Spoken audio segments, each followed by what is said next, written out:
Hey everybody. Thanks for joining me. Evening here in the garden today. I have my my new Gucci earring. It's the latest fashion. Very expensive, hard to get. There's a waiting list a mile long. You got to know somebody, right, to get one of these. And not just somebody, you got to know, like, the person, right, the one. So if you got one of these, well, you can finish that sentence for me in your own mind.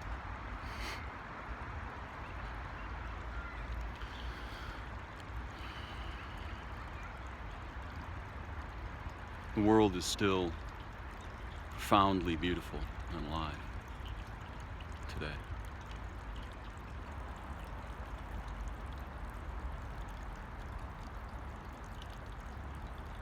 It's astonishing how pervasive and diverse and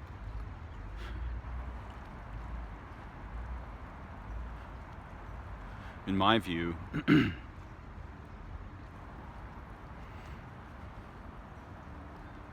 from my felt sense of being, since I was a small child, not things I made up when I grew up and learned language, but since I was a child,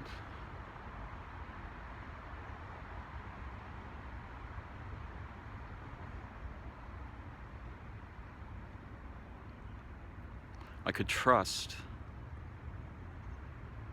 living beings, plants, animals, insects, fishes, snakes, lizards, spiders, centipedes, raccoons, parakeets, catfish, toads, turtles, tortoises. I never met gazelles and cougars and elephants and rhinoceroses, and eventually I got to meet an octopus or two.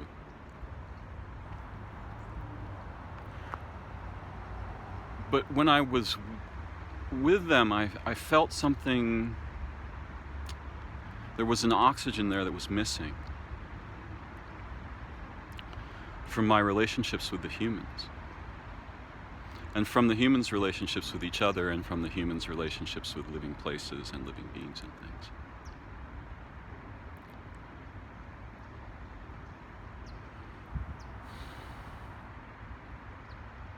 And it was very confusing as a little child, even though I think I already understood something of this. I couldn't articulate it. I couldn't say much about it.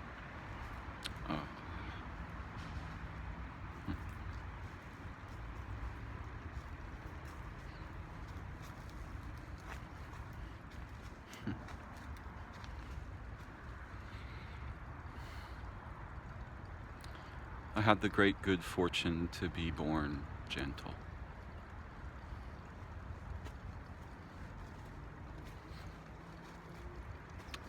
I think my father thought this was a kind of a terrible curse.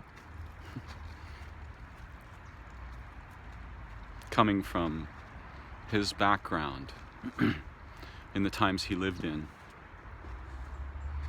Even then, he would not have certainly been right, but he would have been more on the right side of the issue, more on the correct side of all these words. I don't trust any of them. And so when I saw living beings, anything at all, an ant, a snail, an earwig, a roly-poly, a harvestman spider, a butterfly, a caterpillar,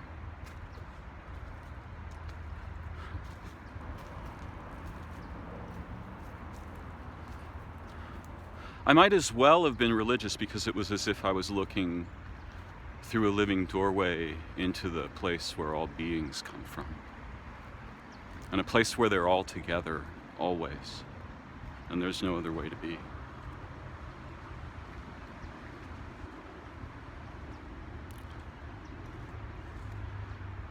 And I'm a little surprised at the moment to have to struggle to maintain my composure.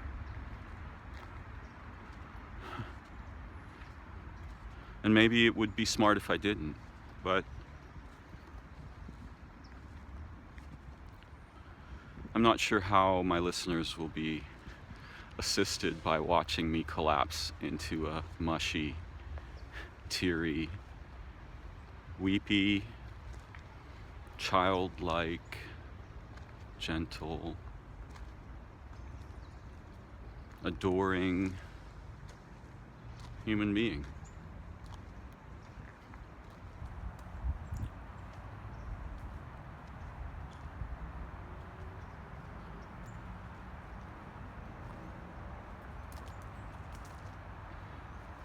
I don't always think about, well, what will be served if I do thus and such. But in this case, I want to stay coherent. And I won't be coherent if I start singing from the place that I'm speaking of. On a good day, I'd be poetic. On a better day, I'd be singing and poetic. And crying. In any case, back to the matter at hand, these living beings. It was very confusing to be in the world in this way, and one thing that became rather immediately apparent to me was that nearly none of the other males were like this at all. Not zero. Given access to some cohort like my elementary school, right? I could find one or two, not necessarily in my age group.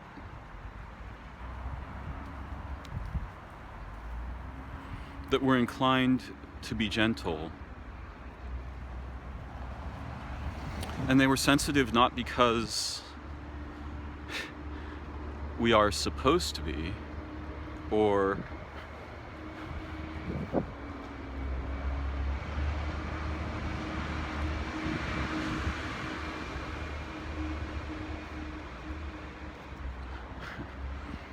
they were sensitive to the livingness of other organisms with a kind of reverence and respect and fear too.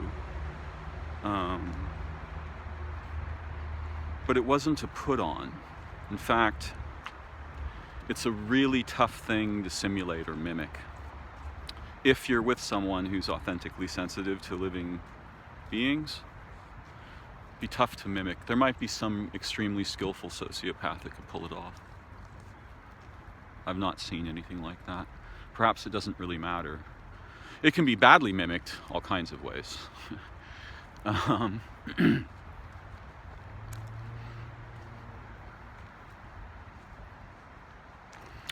And I never had the feeling, which was the projection from the adult human world, the enculturation, the layers of human culture and the flavors of that had gotten into the adults that I actually had contact with, or directly or through media or television or whatever.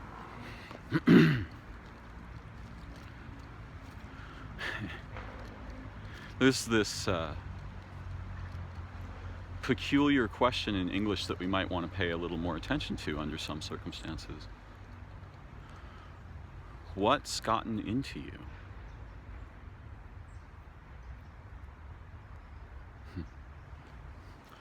And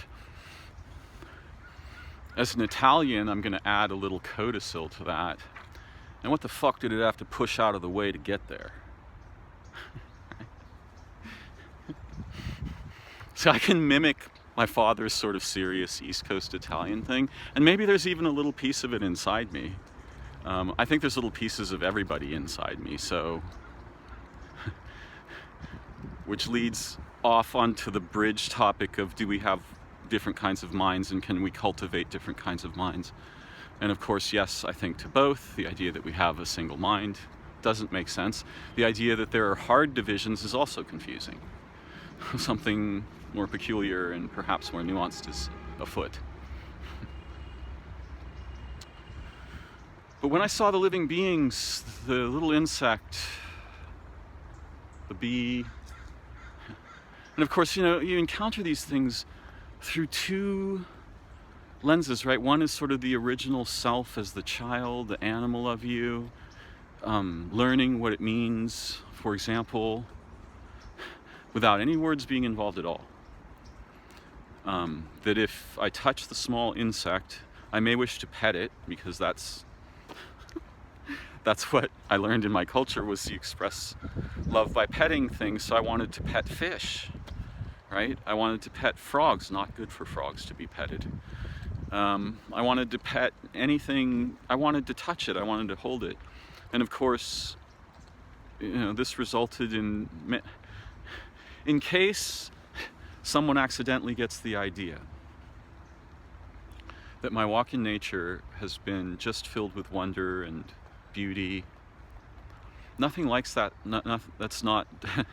Yes, actually, if I stop and think about it, there's a broad landscape of that, but there's also a broad landscape of me being either catastrophically stupid,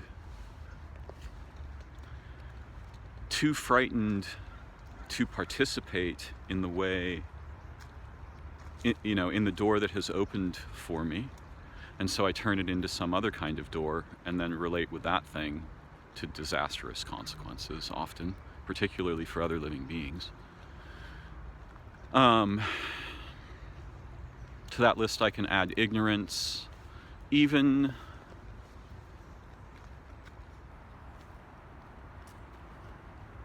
well, I probably needn't bare my soul here. Let's just say that the entire range of how humans are with living things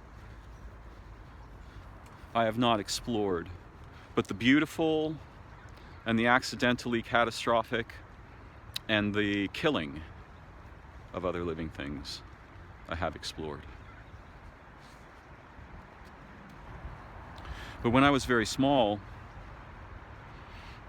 I had a lot to learn, because in my mind there was this incredible wonderment which to me felt precisely synonymous with safety and truth. These two things, like this is more, the caterpillar is more true than anything my mom ever said. It's a really simple thing. It's true in an entirely different, it has dimensions of truth language shall never approach.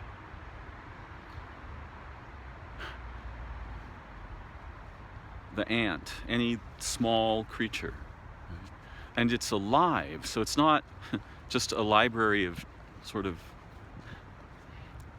we lack non-religious language that could lead us in the right direction about the nature, the actual nature of organisms, or their accessible nature. But trying to touch them was a bad idea, and trying to keep them was a bad idea. I thought I had to keep the organism with me, I had to bring the organism with me. So I fell in love with some minnows one day when we were fishing, and because I really wanted to take them with me, I put them in my pocket.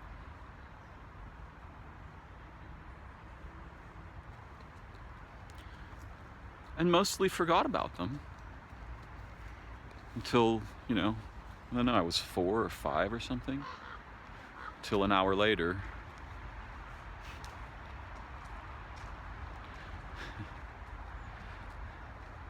So along with my wonderment, there's some naivete and other things.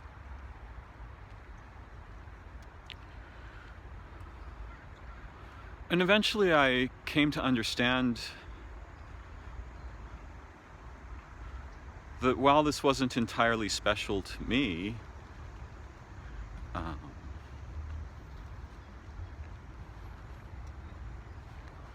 it was uncommon among the adults. The adults had long ago become more or less pragmatic, and confused.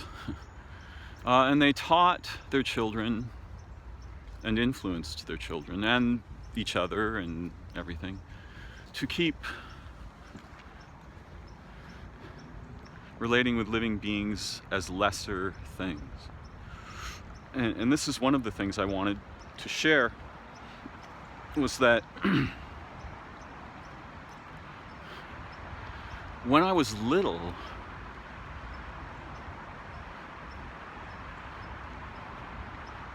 before concepts and traditions about human superiority intruded on my awareness,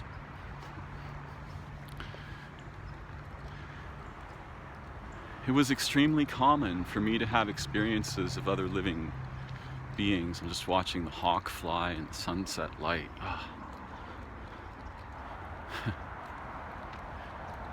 They do a lot of sort of tail adjusting, wiggling when they land, and it's not merely balancing. Something profound going on there. Broke my train of thought. Yeah. So when I was young, I wasn't trying. I had a purpose in participating with living things. I was profoundly curious, but also like madly in love, and just astonished, as if I came from a planet that was very poor, right? As if I had come to this world from a planet where only the simplest forms, still profound and beautiful nonetheless, but only the simplest forms of life could struggle to emerge and sustain themselves. Yeah? As if I'd come from a planet like that and been born here with some memory in my bones of my other home, so that I could see the incredible diversity of life and the communion of life,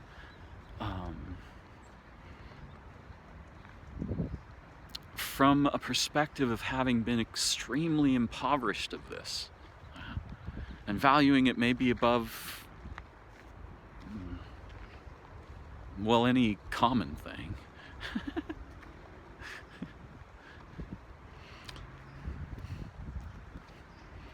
And it got me into trouble occasionally, but there was another thread that I didn't quite get to soften properly, which was, there were not a lot of gentle boys, and mostly, unless you had some really shiny other assets, you couldn't get away with being a gentle boy in my time of growing up.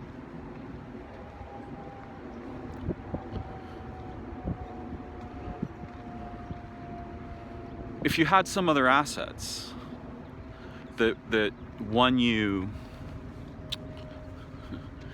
sort of, what to call it, that won you the admiration of the cliques or little subcultures that you managed to bond with members of or be included in, then that might protect you from scorn, even though you'd probably get some trouble about it anyway. And there was tons of pressure to toughen up and be a man, and all of this kind of thing. And there still is. In fact, just as a side note, if you really want to terrify like an adult male American human being, start crying as a guy. Right? At beauty, for example. I've never seen looks of fear on men's faces. I mean, maybe it's some kind of powerful weapon that I haven't discovered. No, I don't think that's actually true. But yeah, men can become very confused if another man begins to cry at beauty, unless this is common. Either they've preserved it themselves, or their familiar cohorts are either okay with it, or celebrate it, or however it gets treated in the social situation. But yeah, I completely got away with being gentle. I was super lucky. I not only had this raw sensitivity to the beauty of living things, and sort of self-recognition. This is the thing I was going to say earlier. I was so in awe of the small creatures, particularly, because they were the creatures I had most access to. By the time I was a child, most of the common animals other than birds, with the exception of a few reptiles and amphibians, were gone. And DDT in the 70s wiped out. At least I'm presuming, maybe it's a combination of things, more likely a combination. But the use of DDT in the 70s wiped out all the little creatures that I used to know. Pretty much all of them.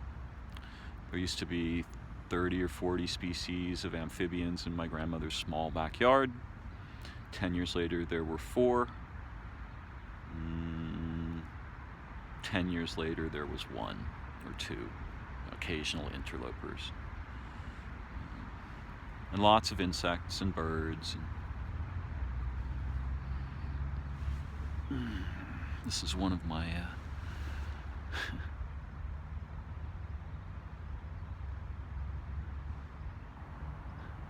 one of my friends. So what I was going to say was, and I'm bird walking a bit, forgive me for not keeping a tight focus at the moment. I was so overwhelmed with joy when I saw insects and newts and lizards and snakes, frogs, and I didn't get to see them often.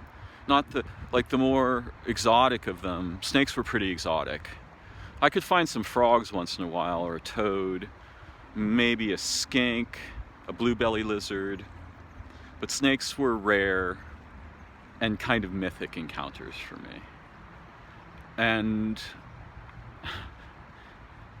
each creature had some unique, it wasn't just like, oh, it's a living thing.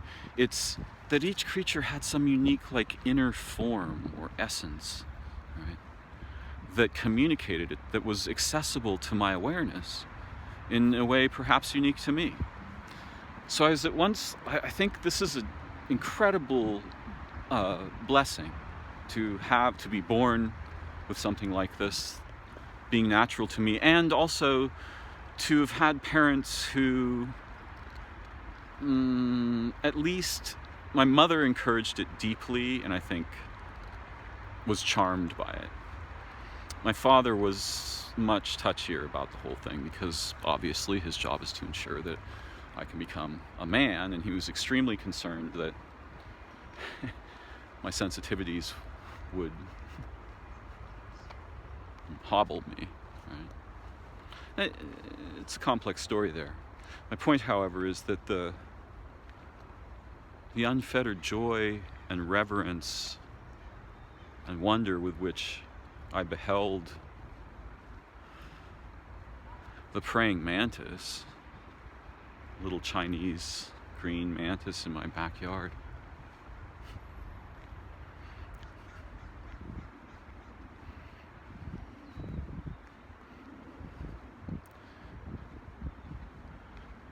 placed me in the opposite position of the one we're trained to think of ourselves as belonging to in our modern cultures, so that instead of me being the advanced, powerful, godlike creature, I was the child, and they were the advanced, astonishing, impossibly intelligent,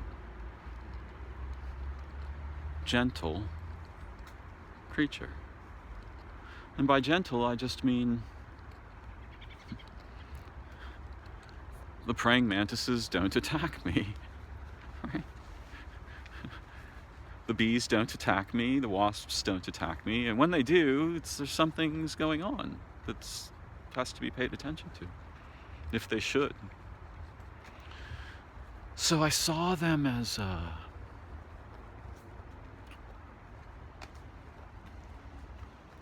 more than ordinary beings. Yeah? And sometimes in the application of perspective for the sake of intelligence and opportunity, it is important to be able to be participating from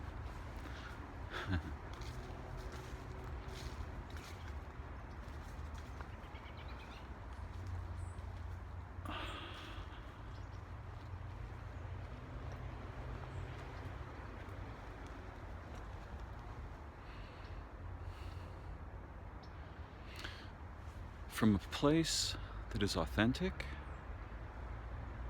comes before words,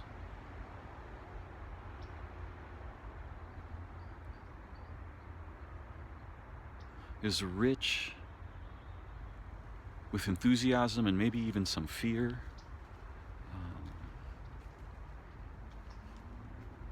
A place of not knowing, openness.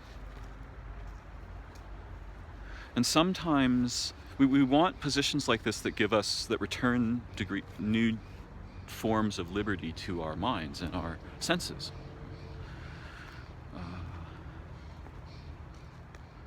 And most of the perspectives we are trained to enact have the opposite effect. They amputate senses and perspectives. And one of the things I was going to say is,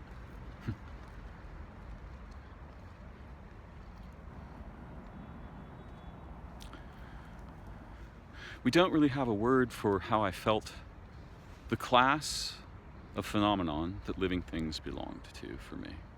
Because it wasn't merely organism, and it wasn't God per se, but it was a meta being. It was like a more than human being, or more than simply human. As if, here we go. Okay. Imagine that I'm looking at a caterpillar, and most of what it is hidden in dimensions that I can't see from here, right? Most of what the caterpillar is actually are not local. They're in dimensions other than the physical. They're in relational dimensions, temporal lineage dimensions, all kinds of places where I can't see the body of the thing. And so the caterpillar could be like the tiny little living fuse of a giant mountain of being, right? And all of that being can appear to me as the caterpillar, right? All the way back to the beginning of time, right?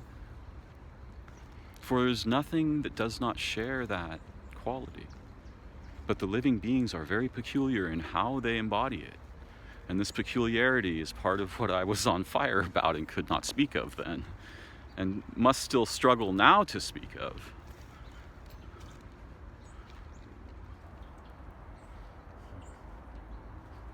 Living beings.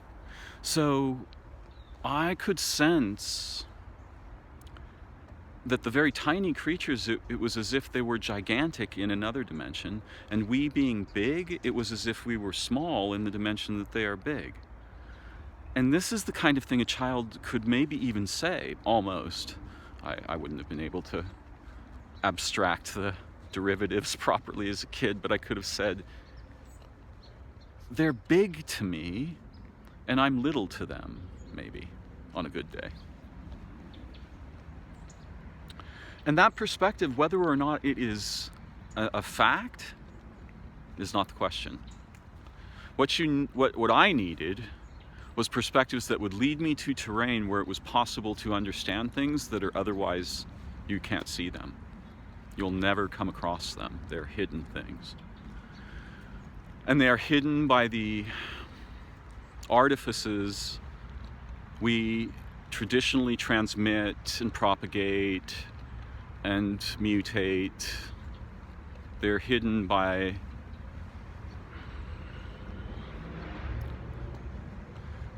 to point fairly directly at where the actual serious problems are. They're in our understanding of what it means to be a fundamental thing like the sun, the earth, a living, let's say, water, the moon,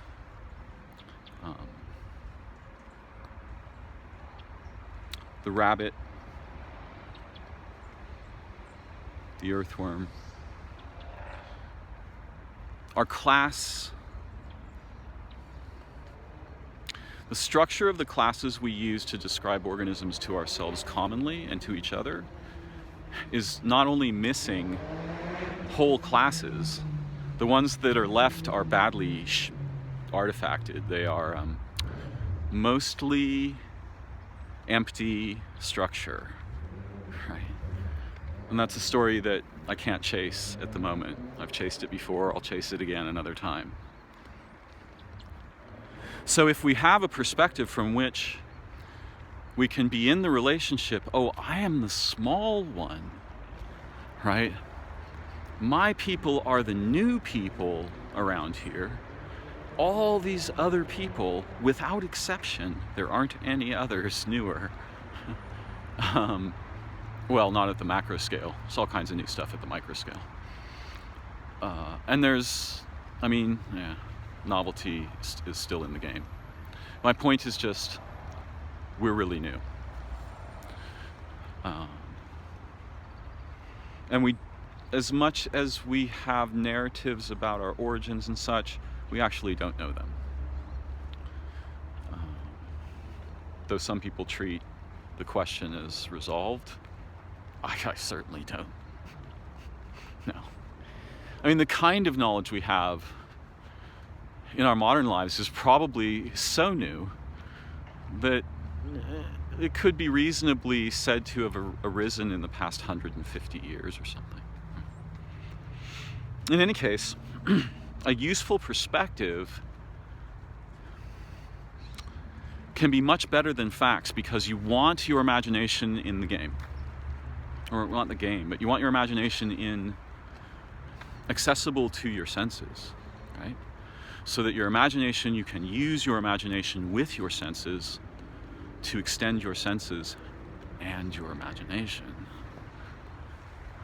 And if I tell you, that the bird is of a species, Corvus, Corvidae, belonging to this phylum, and you know nothing about the bird, nothing about yourself, nothing about the relations between you.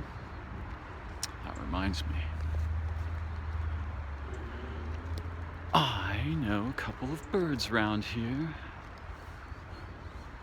I wonder if they're still awake.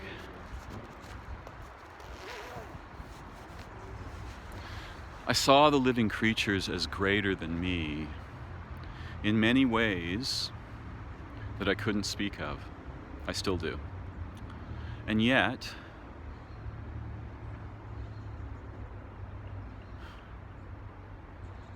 that's not the most important thing to understand, but it's useful. And it's useful even if it turned out somehow, and I think this is kind of impossible, but let's entertain the idea.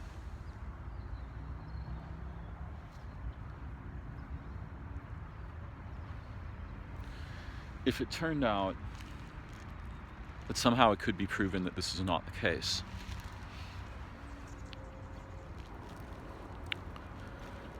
that would not render the perspective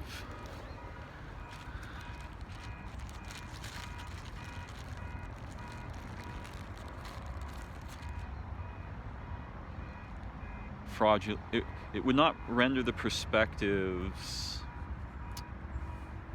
usefulness, would not nullify that usefulness, right? Because we need to be able to imagine things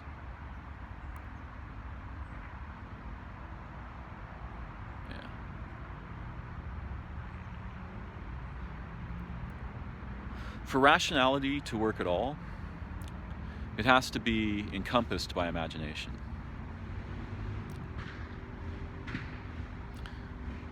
So there are cases in which we will transfer precedence to rationality, usefully, but we don't. It would be catastrophic if we were to either lock that position in place or pretend that it's the rationality that's leading us and not our body, our emotions, our nervous system, right?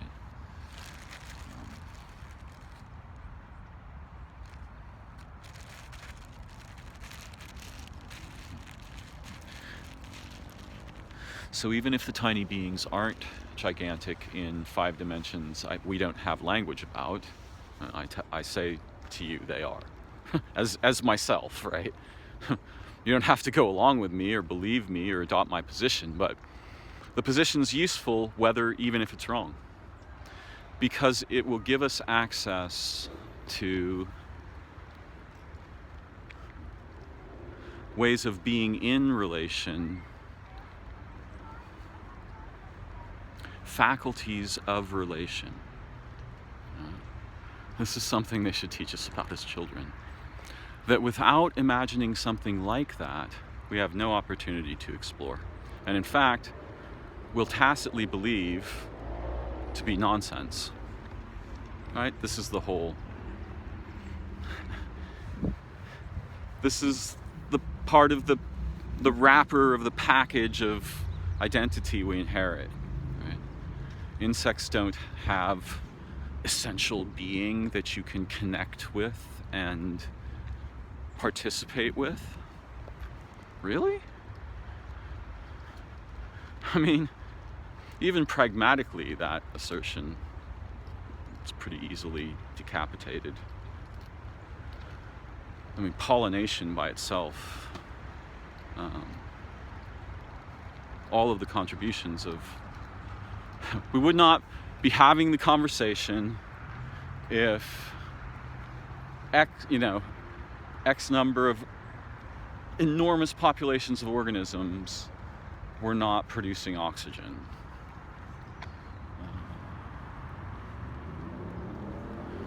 And we don't see them producing oxygen. Though we agree, scientifically, we've learned that organisms transform chemistries in various ways and produce oxygen.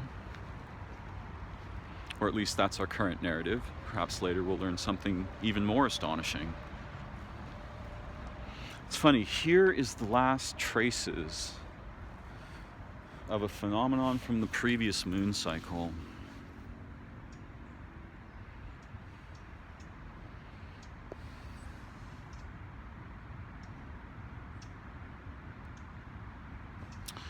This coyote scat. The coyotes were eating berries and leaving very well-formed scat. Overnight, I think there were a good 18 sites, and it was a very unusual, sudden transformation of behavior in those animals.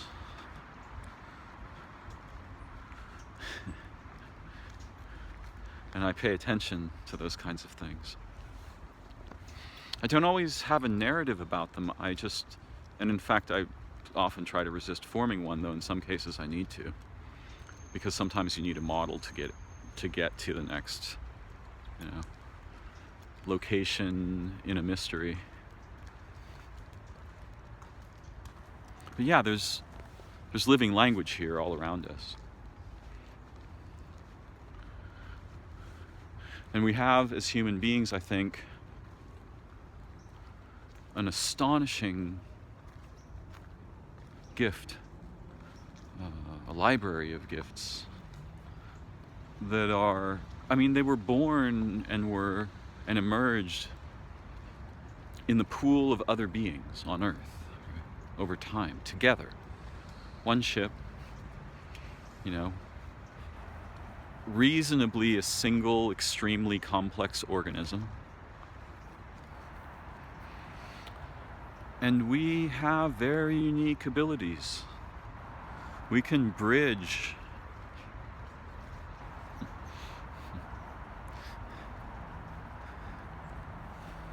we can create intelligent bridges between domains that must otherwise be kept apart. And this is but one of the least of our peculiar endowments as human beings, nearly none of which we muchly access because what we inherit shuts most of that stuff down.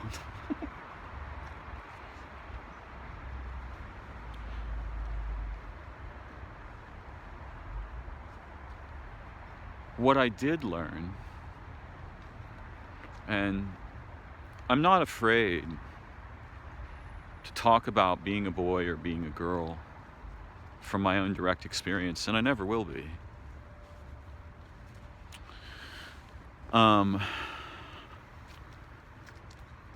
Time is relative to meaning. And when we pretend it's not, we're collapsing part of our intelligence that we need to notice that that's going on. In other words, we're collapsing the thing that would notice that our sight, we're throwing away some of our seeing ability. You don't want to attack that thing. And there's lots of weird ways to do it. And one of the weird ways to do it hides in a noble sentiment or in a noble purpose, and yet is somehow not noble, and often is something undesirable wearing the costume of a noble movement or purpose. And very important to be able to recognize the difference.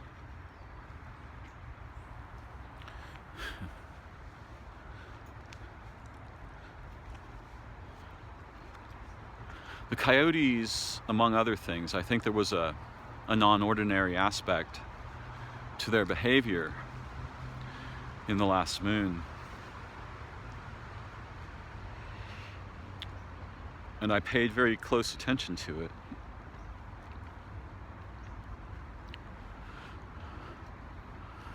But the cherry or berry-like food they were eating, I think I found the food they were eating. And particularly the hulls of the shells of the seeds. They made a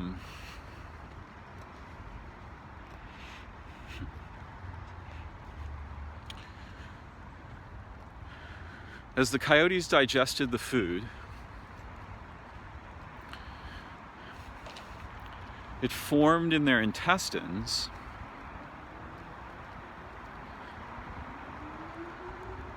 a circular brush that would cleanse the intestine as it's passed along it. And I suspect there was chemistry with the plant involved as well, but there was this obvious physical fact of suddenly the coyote's digestive tract is doing much better than it ordinarily does, right? Because this food is available, and clearly they know this, right? Because there's scat suddenly all over the garden, again, overnight, whereas prior to that I could find 2 or 3 sites, but I'd have to look carefully. And the scat was very unhealthy looking, discolored, full of hair. I mean, that's common, but it just didn't look.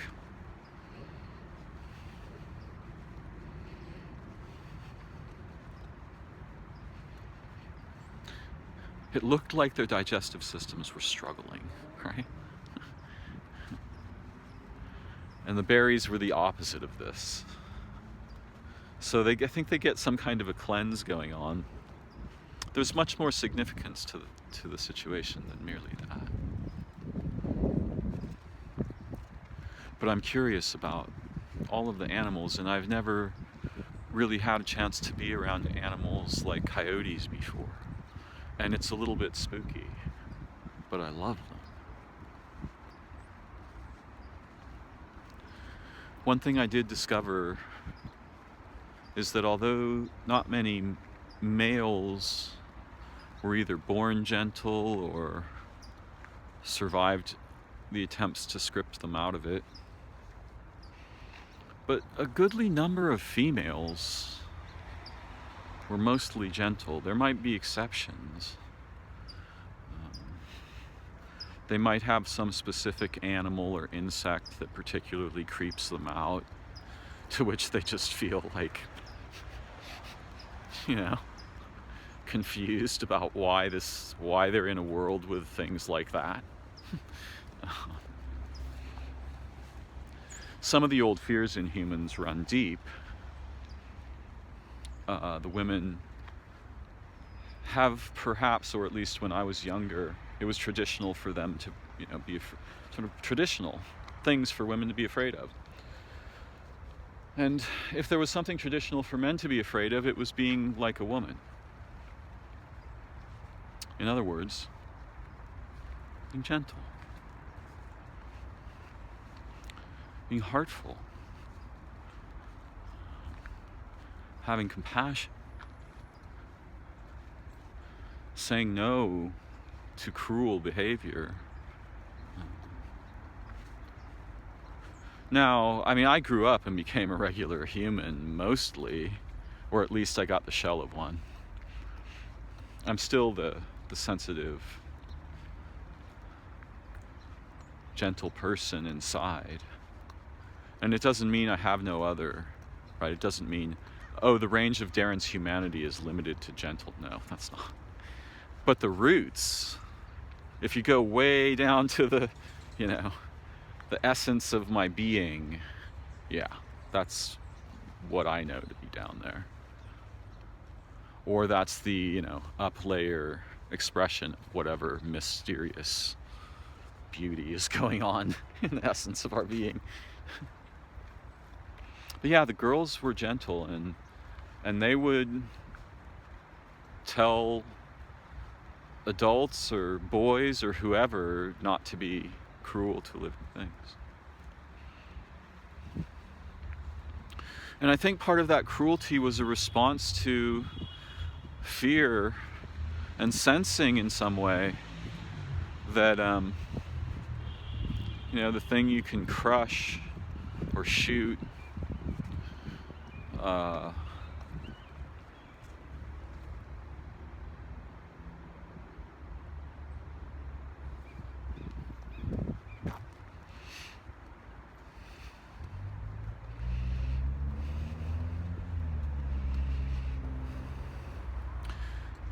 is deeply significant in a place that you can't see. But if there was some intuition of this, the supremacy of the as a concept, the idea of supremacy is, again, it's like most concepts. It's appropriate and reasonable in if its scope, right? If the domain in which we apply it is appropriately limited and coherent, right? Like has integrity. But you can't apply something like that universally. The reality is everything that's going on, whatever it is, quite nuanced. Like sloganeering isn't going to help you much at all with the real stuff. In fact, language should mostly be done away with if you want a taste of what's actually going on. I don't mean permanently, but you got to be able to shut the sort of conceptual thinking, rational mind off and let the assets underneath it, like let that stop dominating the game so that the assets underneath it can tentatively, emerge into embodiment and action, awareness, right? Suddenly I become aware. I can sense a way of sensing about this tree I have never sensed before. And there's no language about it. It's not surprising there's no language about it. Language, pretty crappy stuff for describing intimacies. Intimacies don't fit in language, not even in poetry. Music can evoke, various kinds of art and music and play can evoke storms of beauty in our, essence.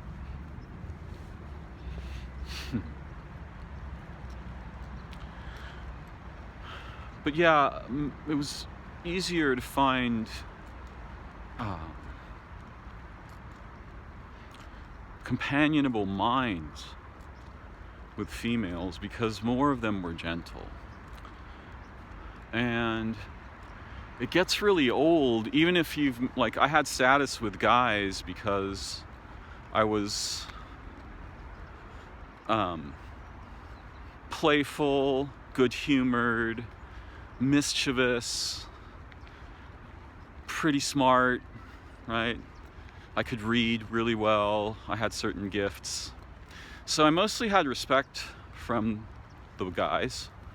I was very lucky because the gentle boys who didn't gain that respect suffered a lot. Not as much here as they did where my dad came up.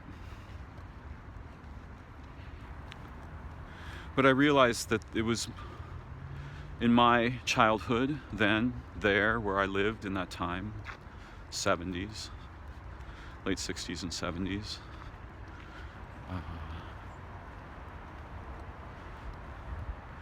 Girls, you didn't have to explain about being gentle to living things to girls.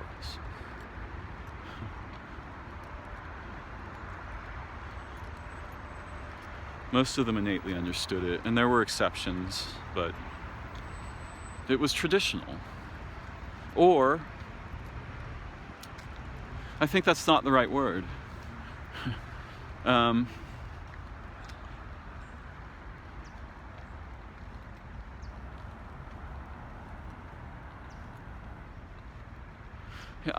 cautious about how to describe it, but it was natural to the girls to be gentle to living things, whereas it's unclear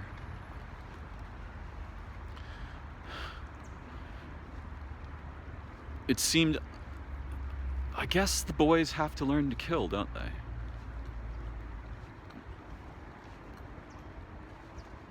See, this is where there's problems. And you can say, well, why is it the boys that have to learn to kill? Don't the girls kill too? And I can say, yes, of course they do.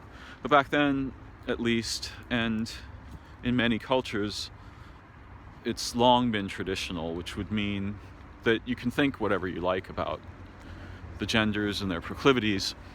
It would be embedded in, there'd be genetic embedding of some kind, I suspect, right? Of, gentleness and fierceness. And maybe it's common in many cultures to laugh at or make fun of or attack males who aren't appropriately dismissive of the actual majesty of living creatures and plants and the sky. Appropriately dismissive. So, when I began the video, I actually had no idea I didn't have a topic. I just sort of had playfully the intention to follow a rabbit, right? And I like to play in this way. It's nice to prepare, and if there's something formal going on, I'll try to prepare. I might even prepare very carefully. But mostly when I'm just out walking in the evening, as I am tonight, the camera is totally going to fail to capture this, but the hue of the clouds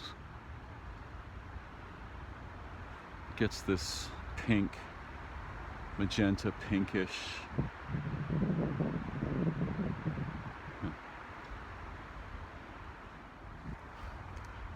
It's very pretty. So yeah, I didn't really know where I was going to go.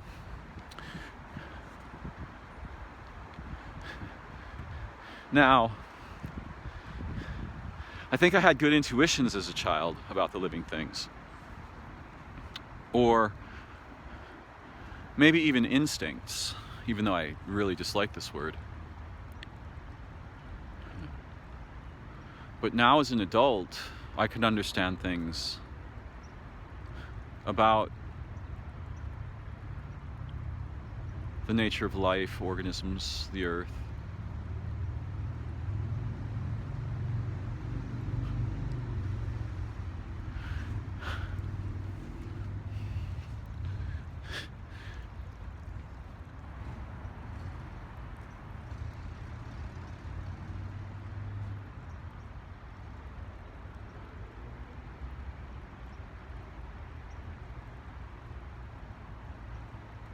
That are inconceivably profound And I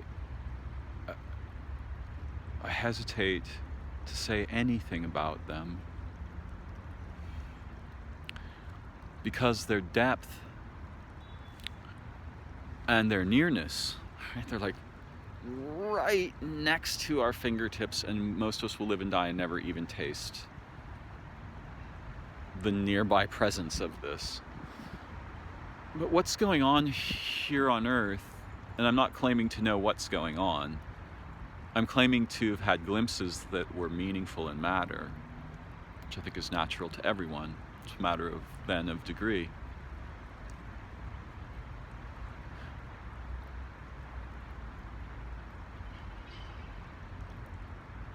But the living beings are as organs. And again, something the humans don't have useful language about and have no category for. And we belong with them, and they belong with us. And in unison, we have capacities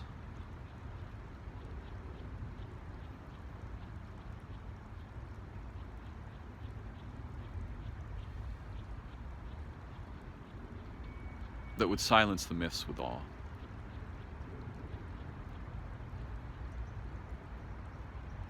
And perhaps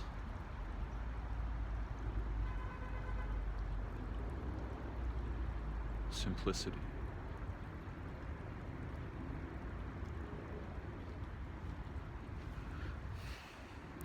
I'd like to share something with you about the garden before I sign off for the evening, as it's beginning to get dark, though the camera keeps things looking bright for a bit.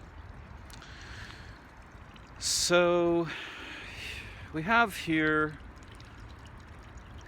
what I like to call a peculiar situation. And there's some mystery involved. But I assisted in the re-engineering of this little mess here.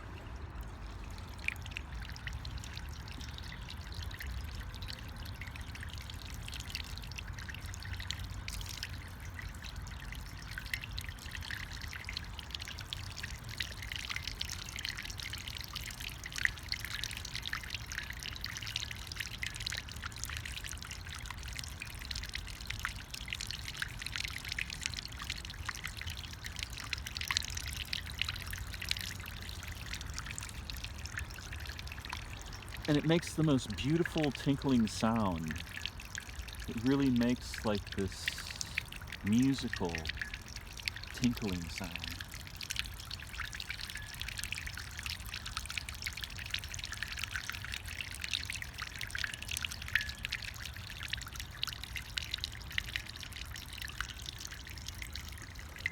And this sort of becomes a river.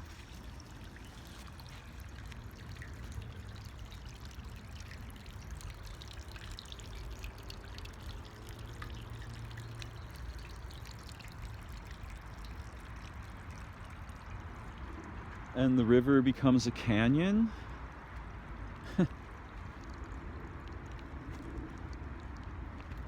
Just like a river cutting through mountains. And here you can see, this is great, the river goes back under the earth. And it comes out here.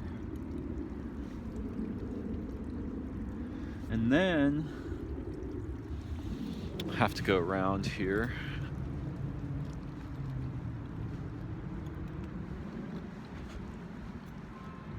Then the river comes to a cliff,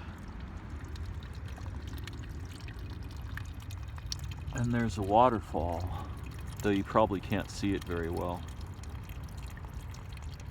And it's very gentle. And then it spreads out and becomes kind of like a marshy, sandy sedimentary place. And you can see that the water, in all the different parts of the river, the water is different. So the tiny river thing is really quite an amazing phenomenon here. Of course, actual rivers are a different thing, but having this little toy is fascinating. Now, I can't tell for sure whether the river dug the canyon or whether humans participated. I think a human dug a lot of the canyon, actually. But it's a wonderful little toy, and I love the music the water makes on the metal. It's a beautiful, enchanting sound.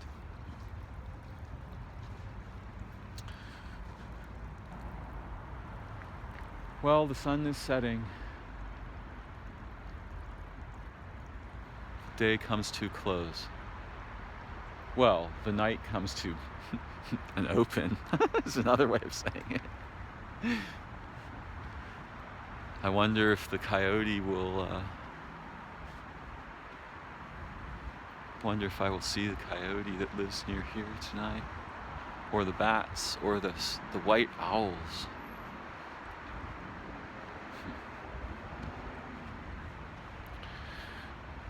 They are big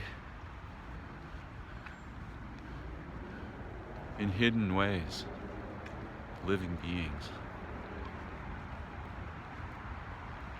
You know, there are some creatures that are uniquely adapted to bond and interact with human beings, as should be obvious. We've domesticated some of those. Well, was it a mutual choice? I don't know what happened. I don't really know the story. But there are some in our common experience that are often interested in having an exchange with human beings. Most common birds,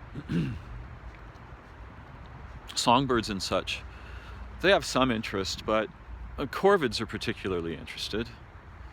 Mice and rats, praying mantises, jumping spiders, octopuses,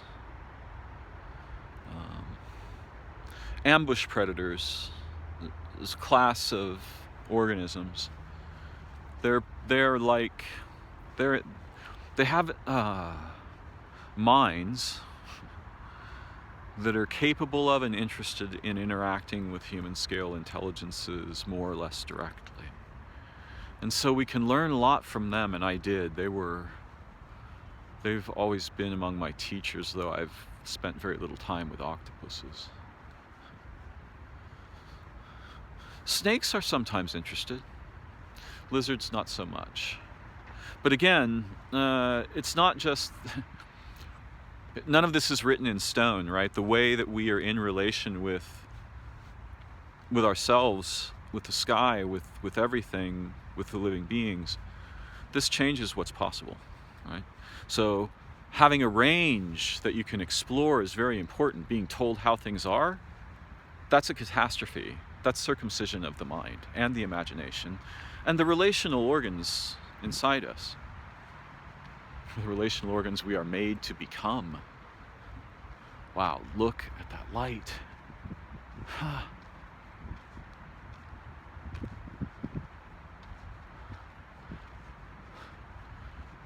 Setting of the sun is almost always very poignant for me. If I'm there for it, if I'm in it, which really means if I'm not in a box, right?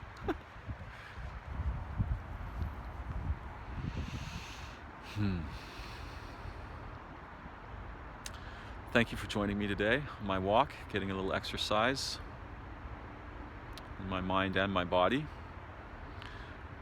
Hopefully my singing gave you something you can make good use of, or helped you to remember something you'd always known but had been hidden. Yeah? This is how it is with the really good stuff. Often when we encounter it, there's this feeling of like, oh yeah, I recognize that, even though, well, the mystery of history. Bye-bye for now. Thanks for joining me.